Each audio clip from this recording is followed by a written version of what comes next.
Hello दोस्तों, कहानी कही अनकही में आपका स्वागत है। वे दोनों एक दूसरे को आमने सामने देखकर नीचे धरती की ओर देखने लग पड़ी।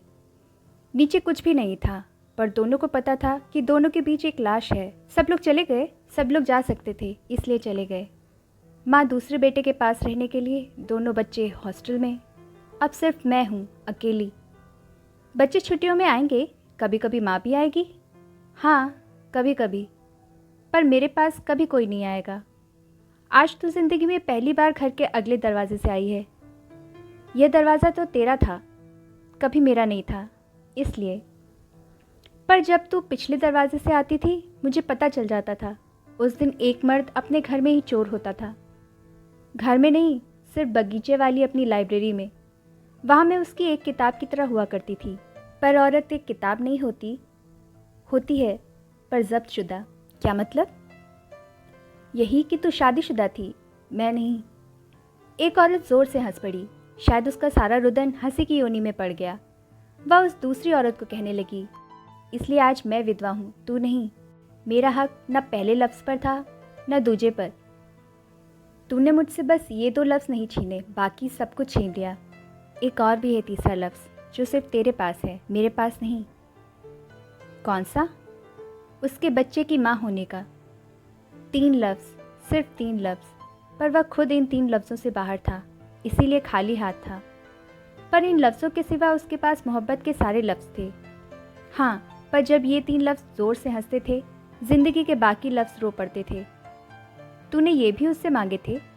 नहीं, क्योंकि मांगने पर मिल नहीं सकते थे। अगर मिल जाते तो आज मेरी तरह विधवा होती। अब भी हूँ, पर सबकी नज़र में कुंवारी।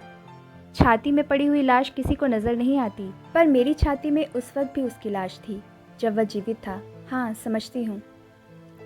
मैं तब भी एक कब्र की तरह खामोश थी। शायद हम तीनों ही कब्रों के समान थे, एक दूसरे की लाश को अपनी अपनी मिट्टी में संभाल कर बैठी हुई कब्रें। शायद, पर अगर तू उसकी ज़िंदगी में ना आती कोई फ़र्क नहीं पड़ता। कैसे? फिर वह खाली कब्र की तरह जीता। शायद, शायद नहीं। उसने अंतिम समय में कुछ कहा था? कुछ नहीं, सिर्फ अब जो कुछ तुझसे गुम हुआ है वह मुझसे भी गुम हो चुका है, इसलिए जो कुछ उसने कहा था मुझे बता दे।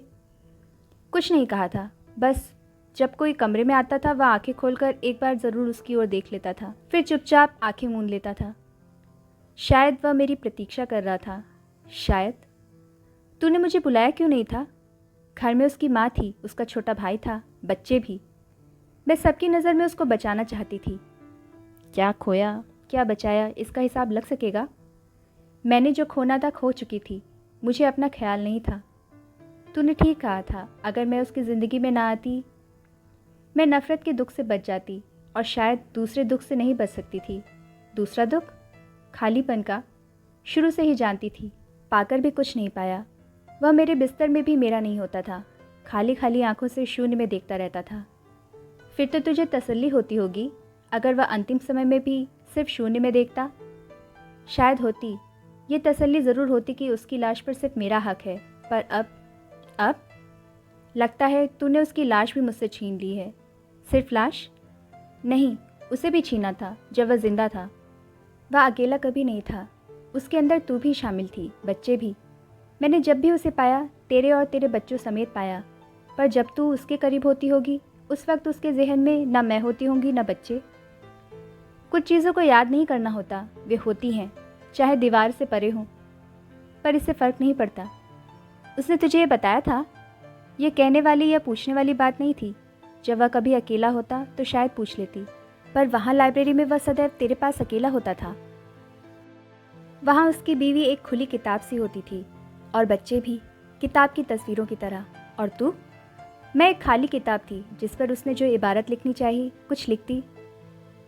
तन की इबारत भी? हाँ, तन की इबारत भी, पर वह बहुत देर बाद की बात है। बहुत देर बाद की? किसने बहुत देर बाद की? मन की इबारत लिखने से बहुत देर बाद की।